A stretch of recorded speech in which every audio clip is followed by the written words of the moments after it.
거룩하신 하나님 우리 아버지, 주님의 크신 은혜와 사랑을 감사합니다. 주님의 부활하심을 기뻐하며 찬송하는 복된 주일 아침입니다. 주님 앞에 드려지는 저희의 찬양과 경배를 받아 주시옵소서. 온 세상의 주인이 되시고 온 만물의 구원자 되시는 하나님 우리 아버지, 저희는 주님의 자녀 될 자격이 전혀 없음에도 주님께서는 저희를 택하여 자녀 삼아 주시고 저희를 통하여 기뻐하여 주셨습니다. 저희는 저희의 허물과 죄로 죽었지만 주님의 의로우심과 아버지 하나님의 크신 은혜로 저희를 살려주시고 주님의 권속이 되게 하셨습니다. 거룩하신 하나님 아버지, 주님은 영원 세세토록 저희의 구원자가 되십니다. 아버지 하나님은 저희 삶의 유유가 되시며 가치 없는 저희 인생을 가치 있게 하여 주셨습니다. 지존하신 주님의 이름이 온 세상 가운데 선포되게 하옵소서. 거룩하신 주님의 보좌 앞에 온 열방이 무릎 꿇게 하옵시며 전능하신 하나님의 권능으로 온 세상을 다스려 주옵소서. 주님의 크신 능력과 권능을 찬송하며 고백하면서도 어리석은 저희들은 주의 말씀을 의지하기보다 세상의 지식을 의지하였던 적이 훨씬 많았습니다. 예배로 주 앞에 나가는 이 시간, 주의 말씀으로 저희가 변화되게 하옵시며 저희를 향한 주님의 음성을 경청하며 순복해 하옵소서.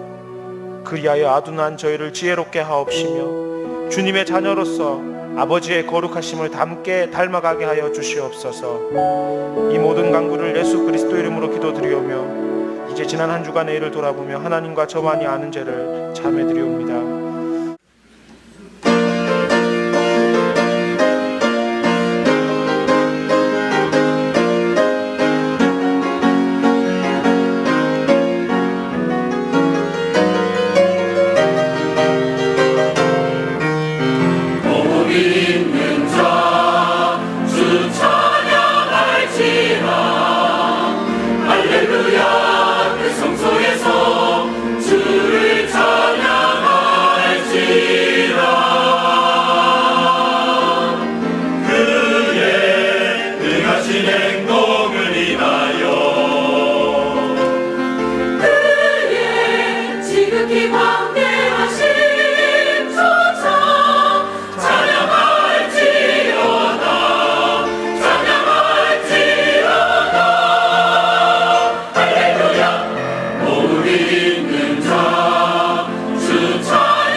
이제 우리 하나님 말씀 함께 보겠습니다. 누가복음 3장 21절에서 23절입니다.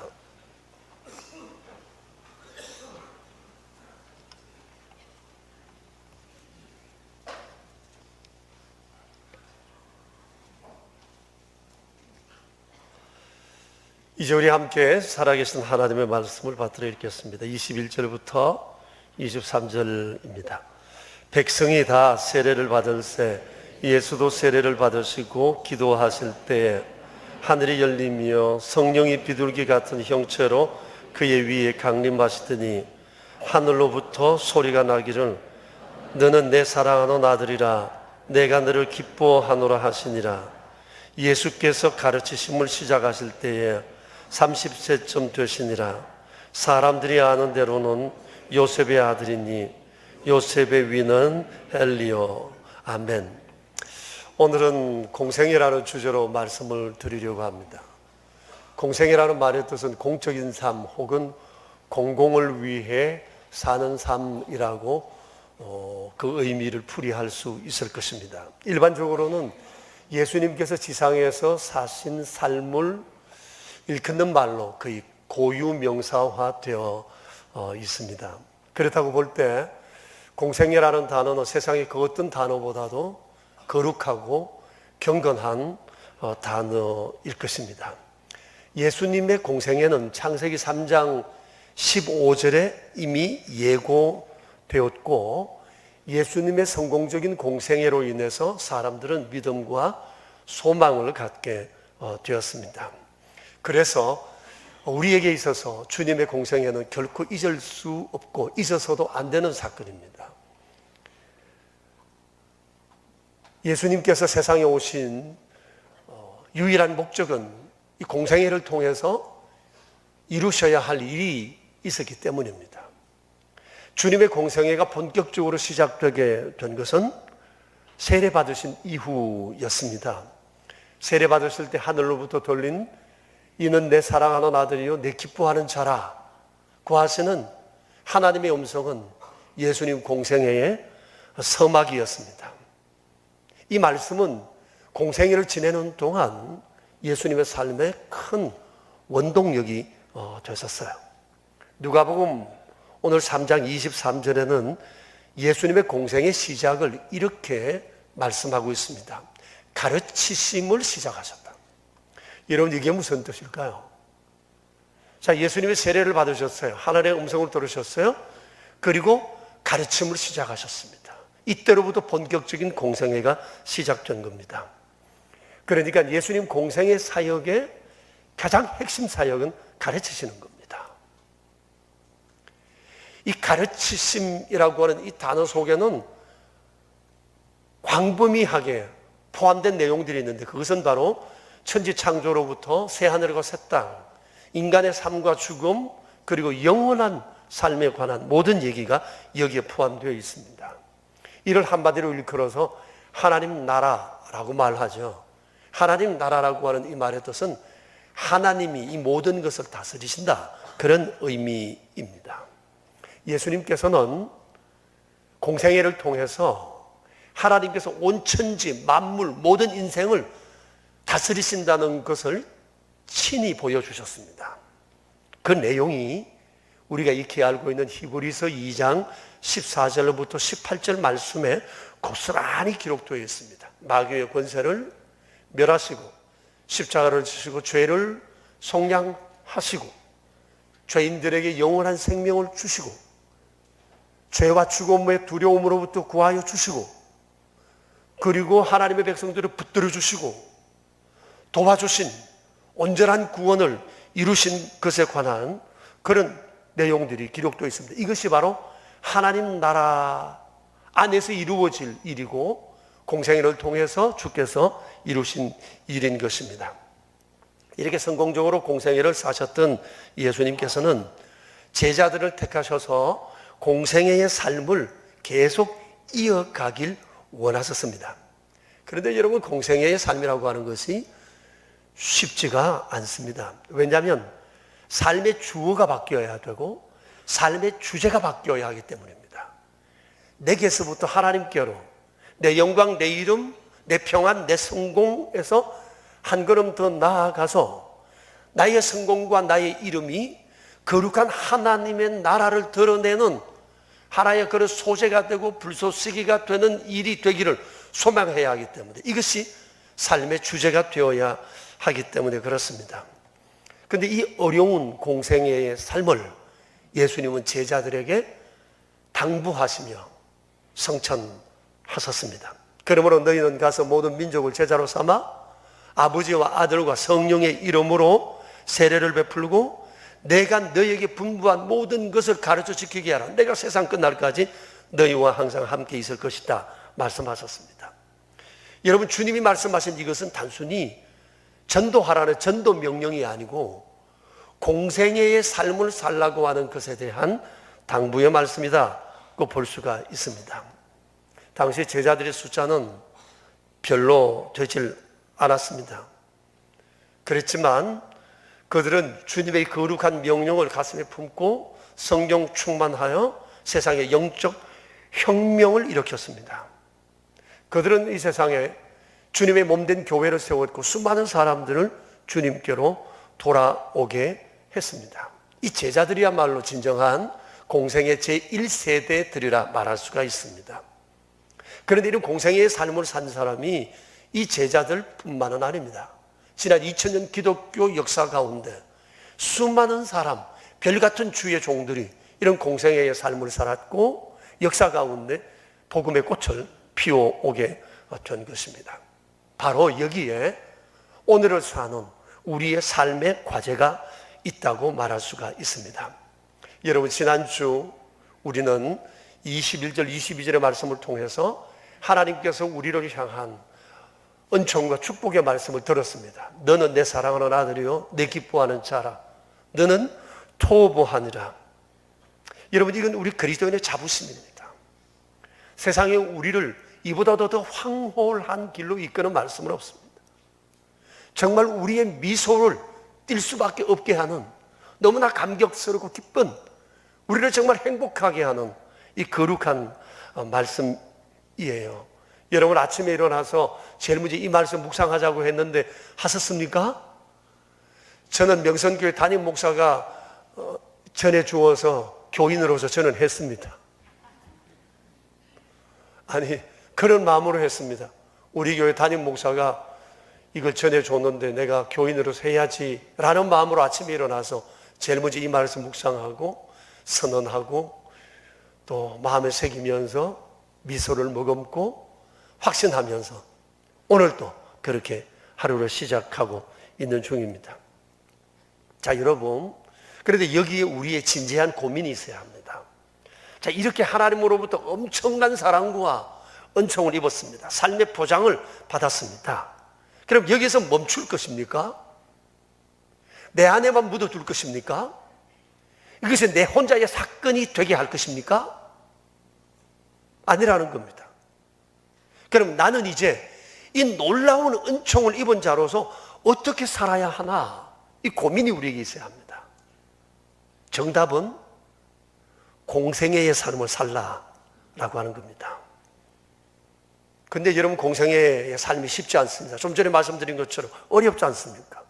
삶의 주어가 달라져야 되고 삶의 주제가 달라져야 하기 때문에 그렇습니다. 그런데 여러분 보세요. 이 세상에는, 이 세상에 온통 널려진 마치 문화화된 단어가, 팽배해진 단어가 뭔가래? 나입니다. 나. 자기 자신입니다. 이 세상에는 끊임없이 우리에게 요구합니다. 세상 그 무엇보다도 너 자신을 먼저 생각해라. 부부지간에도 이제는 배우자보다, 가족 간에도 다른 가족보다 자기 자신입니다.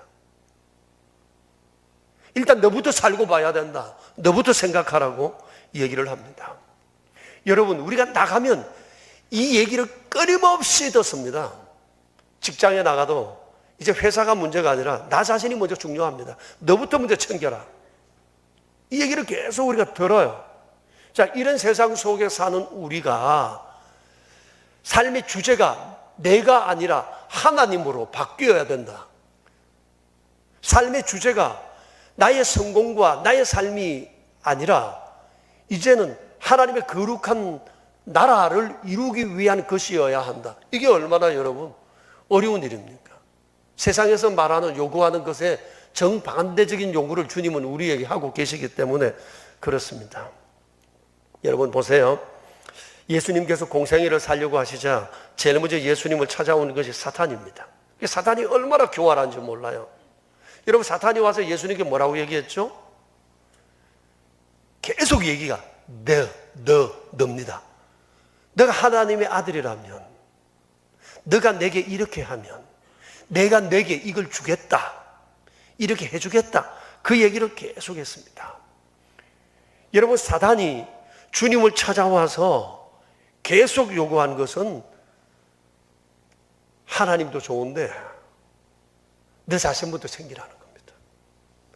우선 당신이 배고프니까 당신 배부터 채우고, 당신의 몸 생각하고, 당신의 명예를 생각하고, 당신의 이름을 생각하고, 당신의 미래를 먼저 생각해라.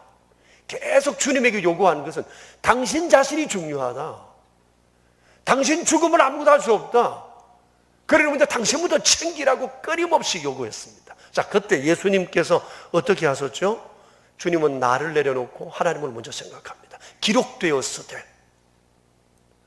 여러분, 누가복음 4장에 보면 사탄이 미혹할 때마다 너를 생각하라고 할 때마다 예수님은 이렇게 말씀하십니다. 기록되었으되. 이게 무슨 말이죠? 기록된 하나님 말씀을 의미하는 겁니다. 구약 성경을 의미하는 겁니다. 그리고 예수님은 사단에게 선언하셨습니다. 사단아, 잘 들어라. 성경에 이렇게 기록되어 있다. 사람이 떡으로만 살 것이 아니라 하나님의 입으로 나오는 말씀으로 산다. 그리고 주 너의 하나님을 경배하고 다만 그를 섬기라 하셨다. 그리고 주 너의 하나님을 시험하지 말라 하셨느니라. 자, 예수님은 자기 자신을 생각해야 할 그런 상황 앞에서 나를 내려놓았어요. 끊임없이 주변에서 당신 자신을 생각하라는 그러한 꼬드김 속에서도 먼저 하나님을 생각했어요. 하나님의 입장, 하나님의 의도, 하나님의 그 이름과 영광, 이걸 먼저 생각하셨습니다. 요한복음 8장 28절에서도 예수님 이렇게 간증하셨어요. 내가 스스로 아무것도 하지 아니하고 오직 아버지께서 가르치시는 대로 이런 것도 내가 말한다. 여러분 보세요. 스스로 아무것도 하지 아니하고. 주님은 언제나 스스로 하지 않았어요. 다시 말하면 자기가 1번이 아니었다, 이 말입니다. 내 인생의 1번은 하나님이었어요. 하나님이었어요. 수많은 사람이 너가 1번이 되어야 한다고 요구할 때도 예수님은 하나님을 먼저 생각하셨어요. 말할 때도, 생각할 때도, 일을 행하실 때도 나를 내려놓고 하나님의 가르치심을 먼저 생각하셨어요. 이렇게 하심으로 예수님은 공생의 기간을 통해 하나님의 뜻을 성취하시고 우리의 구원을 완전히 이루실 수가 있었던 것입니다. 예수님의 삶의 주원은 하나님이셨습니다. 예수님의 삶의 주제도 하나님이셨습니다. 이것이 우리 모든 그리스도인의 삶이 되어야 한다는 얘기입니다. 예수님께서 세상을 떠나시면서 마지막 제자들에게 일러주신 그 말씀, 너희는 가서 모든 민족으로 제자를 삼아 아버지와 아들과 성령의 이름으로 세례를 주고 내가 가르친 모든 것을 가르쳐 지키게 하라. 이 말씀을 우리는 언제나 염두에 두고 살아야 한다. 언제나 하나님, 무슨 일을 하든지 어디에 있든지 항상 이것을 먼저 염두에 두고 일을 하고 행해야 한다는 얘기입니다. 자, 그런데 어떤 사람들은 주님의 이 말씀에 거룩한 부담을 안고 아예 직장을 퇴직하고 자비량 선교를 떠나는 사람도 있습니다. 쉬운 일은 아닐 것입니다. 그러나 보다 중요한 것은 내가 지금 살고 있는 삶의 현장에서 선교적 삶을 사는 것이 더 중요합니다. 예수님 당시에도 모든 사람이 직업과 가정을 떠난 것은 아니었습니다. 그건 소수였습니다. 나머지 사람들은 가정 안에서 자기 일을 하면서 그 중에서 선교적 삶을 이루면서 복음의 꽃을 피워갔던 것입니다. 우리에게 중요한 것은 이 선교적 삶이에요. 항상 하나님을 먼저 생각하고 내 삶을 통해 하나님이 다스리시는 곳을 만들어 간다고 하는 이 거룩한 꿈, 이것이 바로 공생애적 삶이라고 말할 수가 있습니다. 자, 그런데 이게 잘 되고 있느냐? 그래서 사람들은 말합니다. 오늘날 교회와 그리스도인들은 야성을 잃어버렸다고. 여러분, 왜 그리스도인들이 야성을 잃어버렸습니까? 공생애적 삶을 사는 사람들이 점점 적어지고 있기 때문에 그런 것 아닐까요? 어떤 사람은 선교, 사역, 봉사, 헌신이라는 말이 나오기가 무섭게 잔뜩 움츠리기부터 먼저 합니다. 그리고 핑계를 댑니다. 이건 이래서 안 되고 저건 저래서 못한다고 얘기합니다. 너무 약합니다. 온통 자기 자신입니다. 자기가 우상이 되었습니다. 자기를 하나님께 양보하지를 않습니다. 만일 우리가 주를 믿으면서 예배를 드리면서 주를 섬긴다 하면서도 여전히 자기 자신만 알고 자기 자신만을 먼저 주장하고 사는 목사, 장로, 권사, 집사, 성도라면 훗날 하나님 앞에 섰을 때 많은 부끄러움을 당할 것입니다. 이런 사람들에게 아브라함의 모리아산의 헌신은 고전이 된 지가 오래입니다.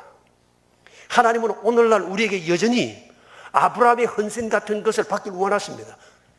삶의 주제가 내가 아니라, 나의 편안이 아니라, 나의 안전이 아니라 하나님의 거룩한 부름이라는 사실을 잊고 사는 사람이 너무 많아요. 하나님은 여전히 우리를 그렇게 부르시는데 말입니다.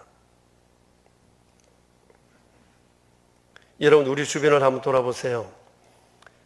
자기 자신의 삶을 위해서 열심히 사는 사람들이 굉장히 많습니다. 내가 목적이 된 열심, 성실한 사람, 이를 위해서 누구보다도 건실하고 누구보다도 책임감 있고 누구보다도 가정적이고 누구보다도 자기 일에 충실한 사람은 예수 안 믿는 사람들 가운데서도 너무너무 많습니다. 여러분, 예수 믿는 사람은 성실한 것이 아니라 예수 안 믿는 사람도 정말 열심히 사는 사람이 너무너무 많아요. 그래서 자수성가하고 성공하고 이름난 명사들이 참 많습니다.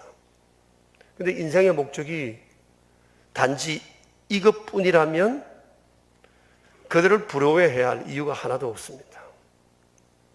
오직 내 가정, 내 자식, 내 몸 위해서 열심히 살아. 성공했어요. 그래서 어땠다는 거죠? 그게 이 사회에 무슨 유익을 끼칠 수 있을까요? 물론 이렇게 해서 엄청난 성공을 거두면 남들보다 좀 더 편할 겁니다. 좀 더 편한 집에 살 겁니다. 좀 더 좋은 음식 먹을 겁니다. 좀 더 좋은 차 탈 겁니다. 좀 더 좋은 집에 살 겁니다. 평범한 사람들보다도 좀 더 여가 생활을 즐겁게 즐길 수 있을 것입니다. 그 이상은 없습니다. 여러분, 그게 인생일까요? 남들보다 좀 더 좋은 여건을 누리며 사는 게 인생의 목적인가요? 정말 이것이 우리가 열심히 살아가는 이유일까요? 제 아주 가까운 사람으로부터 들은 얘기인데, 자기 회사에 사원 중에 미혼 여성 한 사람이 최근에 인도의 어느 거부 집에 그 딸이 친구여서 결혼식 한다는 초청을 받고 그 집에 가서 며칠간 머물렀답니다. 인도에도 빈부 차이가 워낙 크니까 부자들은 엄청난 부자잖아요. 그 집에 가서 며칠을 머물면서 인도 부자의 사는 일상을 봤대요. 명품으로 치장을 하고 저녁에 파티하고 술 마시고 춤추고 즐기고 늘어지게 자다가 아침 늦게 일어나서 시중 드는 사람이 시중을 따라 음식을 먹고 사우나하고 수영하고 그리고 여자아이들이 쭉 모여가지고 물 담배를 계속 피우고 그러다가 포크하다가 또 저녁을 맞더랍니다. 며칠 있는 동안 계속 그 일만 반복하더래요. 그게 그들의 부자들의 하루 일상이더라는 겁니다. 그래서 돌아와서 이 여 직원이 그 선배에게 얘기하더랍니다. 그게 부자의 일상이라면 난 그런 부자 하나도 부럽지 않습니다. 부자가 뭐 다 그렇게 하겠습니까만 그런 사람이 많죠. 그래서 제가 그 얘기를 들으면서 야, 참 우리 대한민국 젊은이들 참 건강하다. 뭐 전부 다 금수저만 바라고 산다고 그러는데 그렇지 않구나. 단순히 부자 되고 즐겁게 사는 만족한 삶에 대해서 그렇게 부러워하지 않는 젊은이들이 있다고 하는 것이 우리 사회의 희망이라는 생각을 했습니다. 크리스티아노 호날두라고 하는 젊은이를 아실 것입니다. 세계 최고의 축구 선수입니다. 1등 아니면 2등입니다. 그는 출중한 실력 때문에 엄청난 명성과 굉장한 돈과 또 다른 남성미를 통해서 화보도 되고 수많은 사람들의 부러움을 사는 사람입니다. 그런데 이 사람이 얼마 전에 자기 미래를 위한 포부를 밝히는 것을 보았습니다. 이런 얘기입니다. 난 몇 년 후에 은퇴할 거다. 그때까지 많은 돈을 벌 거다. 근데 내가 은퇴하고 나면 난 축구는 안 한다. 그리고 프로팀의 감독으로도 안 간다. 나는 왕처럼 살 거다. 그랬습니다. 여러분 혹시 그 인터뷰 기사 보신 분 계실지 모르겠는데 왕처럼 살 거다. 비행기를 사서 가고 싶은 곳에 가고 가족들과 함께 내가 이렇게 즐길 거다. 제 아들이 이 선수를 좋아해요. 그래서 베날두라고 그러기도 하는데. 근데 제가 이 얘기를 듣고 호날두에 대한 맛이 확 갔습니다.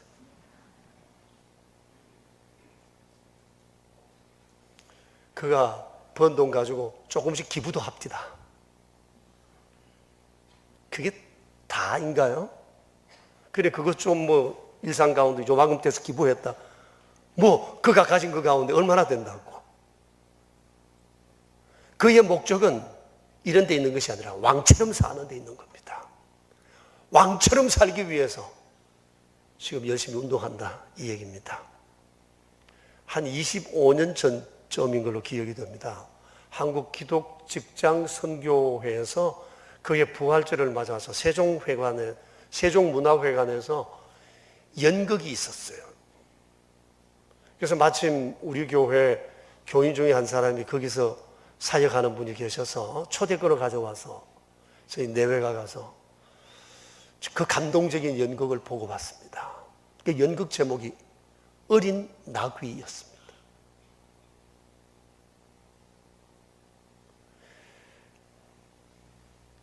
직장 선교회에 소속된 젊은 각 직장의 크리스찬들이 모여서 그들이 대본을 쓰고 그리고 전문 연출가는 불렀던 것 같아요. 부르고 그들 스스로가 캐스팅돼서 주연 조연으로 연극을 했습니다. 여러분 어린 나귀 아시죠? 예수님께서 고난주간에 타고 예루살렘 성에 들어갔던 바로 그 나귀입니다. 한 번도 사람을 태워본 적이 없던 그 어린 나귀에 관한 얘기를 이 젊은 직장인들이 대본을 쓴 거예요. 예수님께서 예루살렘 가까이 감람산 벳바게에 이르렀을 때 제자들에게 얘기합니다. 얘들아, 저기 맞은편 동네 가면 그 입구에 나귀가 메인 것을 볼 것이다. 가서 어린 나귀 한 마리 풀어오느라. 주인이 혹 물으면 주가 서시겠다 하라. 이 얘기하면 보내줄 거다. 그리고 끌고 왔습니다. 나귀 주인의 입장에서 주님이 그렇게 말씀하셨다니까 순순히 내어드렸어요. 내어드리면서도 어린 나귀를 보낸다고 하는 게 몹시 마음에 안쓰러움이 있었을 것입니다. 이런 얘기를 지금 그 연극에서 하고 있는 겁니다. 그런데 사실 한 번도 사람이 타보지 않은 어린 나귀를 예수님께서 타신다는 것도 불편한 일이고, 어린 나귀가 예수님 같은 어른을 태워 간다는 것도 이 나귀에게는 죽을 지경입니다. 그런데 드디어 시간은 다가왔고 제자들이 나귀 등 위에 옷을 얹어 드리자 예수님은 그것을 안장처럼 삼으시고 예루살렘을 향해 가십니다. 그런데 막 사람들이 막 환호를 하니까 나귀가 우쭐댑니다. 내 어린 것이 이렇게 사람을 태워 가니까 사람들이 나를 보고 막 환호하고 박수를 치는구나. 이렇게 가는데 가다 보니까 그게 아닌 걸 알았어요. 자기 등 위에 타고 계신 이분 때문에 자기까지 이렇게 환호를 받는다는 것을 이 사람이, 이 나귀가 알고, 이 나귀가 알고 그때서 내 등 위에 타고 계신 이분을 내가 끝까지 잘 모셔야 되겠다. 이 마음으로 죽을 고생을 하면서 그러면서도 기쁨과 환희가 넘쳐서 끝까지 주님을 태우고 예루살렘 성으로 들어갔습니다. 이게 전체적인 내용입니다. 대충 이런 내용이었습니다. 자, 여러분, 이 연극을 통해서 젊은 크리스찬 직장인들이 하고 싶었던 얘기가 있습니다. 내가 어떤 형편에 있든지 주님이 쓰시겠다 하면 순순히 내어드리자. 주님이 내 몸을 쓰시겠다 하면 내 몸을 드리고 내 것을 쓰시겠다 하면 그거 드리자. 어려서 할 수 없다 말도 하지 말고, 준비가 안 돼서 못한다 얘기도 하지 말고, 주님이 원하신다면, 주가 쓰시겠다면 무조건 드리자. 이 메시지를 전하고 싶었던 것 같아요. 너무너무 감동적이었습니다. 전 많이 울었습니다. 거기 모인 사람들이 연극을 마치고 갈 줄을 몰라요. 그리고 그 넓은 1층 로비에 모여가지고 후풀이를 합니다. 다과를 나누고 하는데 전부 다 눈이 벌겨요. 큰 감동의 도가니였어요. 나를 돌아보고 어떻게 살아가야 할지에 대한 자신의 삶을 새롭게 주님 앞에서 결심하는 그런 시간이 되어드렸습니다. 며칠 전에 제 사위가 전화가 왔어요. 이런저런 얘기를 하던 중에 최근에 읽은 책 몇 권을 제게 쭉 소개를 합니다. 그러면서 그 중에 한 권의 책을 읽었는데 그 책 제목이 주가 쓰시겠다 하라 라고 하는 책이었대요. 어느 미국에 있는 아주 영향력이 큰 크리스찬 시류민이 쓴 책인데 읽어보면서 많은 감동을 받았대요. 그러면서 제 사위가 하는 얘기가, 아버님, 제가 그 책을 읽으면서 평소에 아버님과 함께 나눈 얘기가 그 책에 고스란히 있는 것을 보고 제가 놀랐습니다. 그러면서 다시 한번 그리스도인은 누구인지, 그리스도인의 삶은 어떠해야 하는지에 대해서 곰곰이 돌아보게 됐습니다. 그 얘기를 하는 겁니다. 여러분, 오늘날 이 시대 사람들의 대부분의 바람은 하나입니다. 잘 사는 겁니다. 여기 자리라고 하는 것은 남들보다 풍부하고 넉넉한 생활에 관한 바람입니다. 양적인 것에 대한 요구입니다. 그러나 보다 우리에게 중요한 것은 어떻게 잘 사느냐라고 하는 겁니다. 이건 삶의 질의 문제입니다.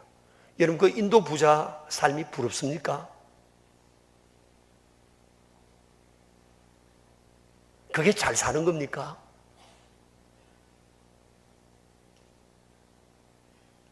우리는 올해 시작하면서 하나님 앞에 청구서를 가득 내밀었습니다. 주님, 올해는 이런 일 하고 싶으니까 이런 일들 많이 주세요 라고 하고 쭉 청구서를 적었습니다.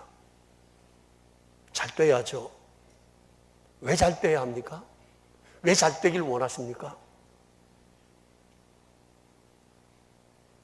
주님은 우리에게 말씀하십니다. 너 잘 되는 것이 결국 하나님의 나라를 위해 잘 되는 것이면 좋겠다. 그리고 주님은 우리에게 요구하십니다. 너의 삶을 공생애의 삶으로 바꾸라. 삶의 주어와 삶의 주제를 바꾸도록 해라. 그렇기 때문에 여러분, 우리는 원래 어디 있든지 어디서 뭘 하든지 먼저 생각해야 할 것은 내가 아니라 하나님의 이름과 하나님의 명예와 하나님의 거룩한 영광입니다. 하나님의 아들과 딸들로 우리가 살아가야 하는 겁니다. 나를 내려놓고 하나님을 먼저 생각하는 겁니다. 내 삶의 주어와 삶의 주제를 바꿔야 하는 겁니다. 이것이 내 사는 이유가 되어야 하겠습니다. 너는 내 사랑하는 아들이요 내 기뻐하는 자라과는 은총을 입었으니까 이렇게 사는 거 당연한 것 아닙니까? 아니, 하나님이 우리에게 이런 것도 요구할 권한이 없으신 겁니까? 하나님은 우리의 구원을 위하여 하나뿐이신 아드님을 우리에게 보내주셨어요. 그 아드님 예수님께서는 세상에 오셔서 사는 이유가 오직 하나, 우리의 구원을 위하여 그의 전생을 다 바치셨어요. 그리고 시대마다 이 주님의 마음을 알아들인 공생애적인 삶을 산 수많은 사람들을 통해서 기독교는 역사마다 꽃을 피워 오셨던 것입니다. 그런데 오늘날은 밖에도 교회 안에도 전부 다 나 제일주의입니다. 자기밖에 모릅니다. 자기 불편하면 다 떠납니다. 갑니다. 관계도 깨어집니다.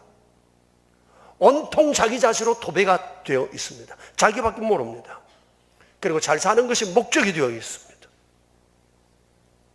어떻게 해야 합니까? 이런 세대 속에서, 나를 생각하는 이 시대 속에서 주님은 공을 말씀하십니다. 자기 사생애에 관한 삶이 가득한 사람들에게 공생애를 말씀하십니다. 잘 살기를 원하는 사람들에게 어떻게 하는 것이 잘 사는 것인가를 주님은 고민하길 원하십니다. 여러분, 이런 시대 가운데서 주님이 우리를 부르셨습니다. 공생애를 살라 하십니다. 금년 한 해 우리의 모든 꿈들이, 우리의 계획들이 정말 하나님의 거룩한 영광을 위한 아름다운 도구가 되기를 축복합니다. 우리 함께 기도하겠습니다. 우리 자신을 한번 돌아보았으면 좋겠습니다. 금년 한 해 우리 여러 계획들 많은데 그 계획이 잘 이루어지길 바랍니다. 다만 왜 내가 이 일을 해야 하나, 왜 이 일이 이루어져야 하나, 결론은 하나님의 영광, 그것이 되었으면 좋겠습니다. 내가 왕처럼 살기 위해서 열심히 일하는 건 아니잖아요. 돈 버는 이유가, 일하는 이유가, 공부하는 이유가 훗날 왕처럼 살고 싶어서라고 한다면 정말 건강하지 못한 생각입니다. 엄청난 부를 매일 먹고 마시고 즐기는 일에만 산다면 그건 인생이 아닙니다. 우리 젊은이들의 얘기가 맞습니다. 잘 사는 것이 아니라 어떻게 살 것인가, 내가 아니라 하나님, 또 다른 공적인 삶, 이것이 우리의 삶의 목표가 되었으면 좋겠습니다. 우리 하나님 앞에 이 시간 함께 기도하는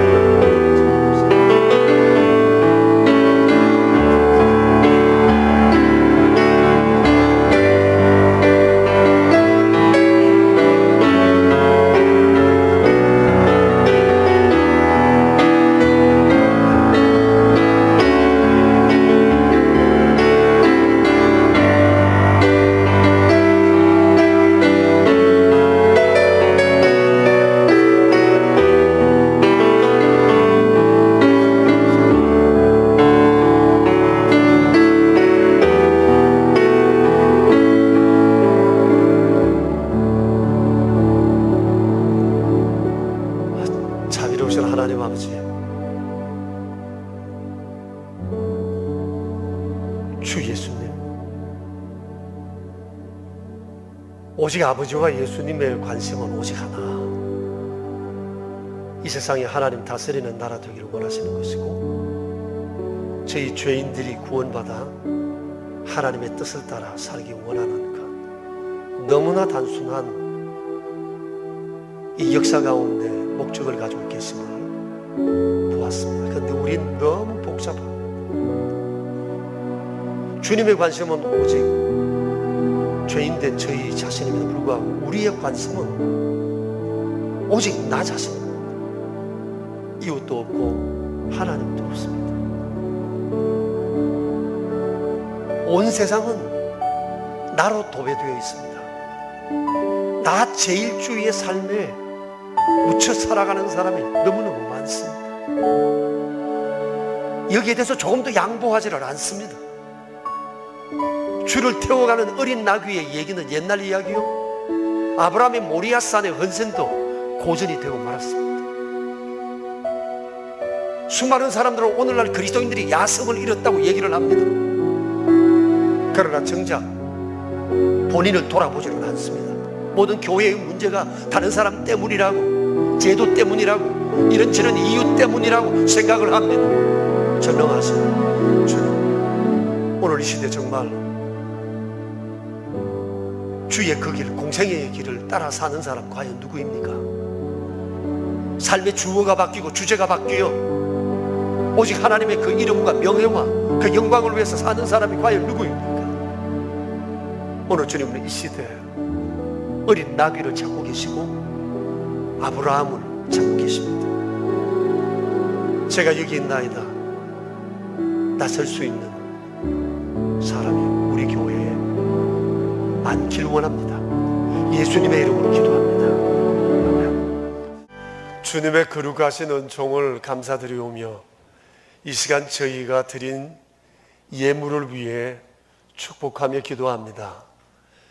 금년 한 해도 주 앞에 드릴 예물이 날마다 풍성하여져 하나님의 기쁨이 되며 주의 거룩한 일을 도모하는 통로가 되며 러브 피플을 행하는 아름다운 인생으로 살게 해주시기 바랍니다. 전능하신 주님, 주께서 저희들에게 주신 물질이 오직 나와 내 가족과 내 가정만을 위한 물질이 되지 않게 해주시고 하나님의 그 나라를 위해, 하나님의 그 의도를 위한 아름다운 통로가 되게 하여 주시옵소서. 11조 예물을 구별하여 드린 이들이 있습니다. 한 달의 소득 중에 10분의 1을 구별하여 드린다고 하는 것이 믿음 없이는 결코 행할 수 없는 일인 것을 아나이다. 전능하신 주여, 믿음으로 행한 이 손길에 복을 내리시고 창고와 그의 일터를 더욱 복되게 해주시기 빕니다. 감사의 예물을 드린 손길들을 기억해 주셔서 감사할 일이 금년 한 해도 더욱 풍성하여질 수 있게 하시고 거룩한 주일 예배를 드리며 주일 예물을 주님 앞에 구별하여 드리오니 아름다운 주일 성수를 통해 날마다 복된 인생 꿈꾸며 살게 하여 주시옵소서. 러브 피플을 위한 오른손 헌금과 완달러 선교 헌금과 사랑의 식탁과 장학 헌금을 구별하여 드린 손길들을 기억해 주시어 날마다 주님 필요로 하는 곳에 아름다운 도구 되어 서여지게 하옵소서. 우리 구주 예수 그리스도 이름으로 기도드리오며 이제는 왕 되신 주 예수 그리스도의 은혜와 복의 근원 되신 아버지 하나님의 크신 사랑하심과 성령님의 교통하심이 모인 저희 무리들과 명순의 모든 가족들과 주님의 몸 되신 교회 위에 이제로부터 영원히 함께 계시옵기를 간절히 축원하옵나이다. 아멘.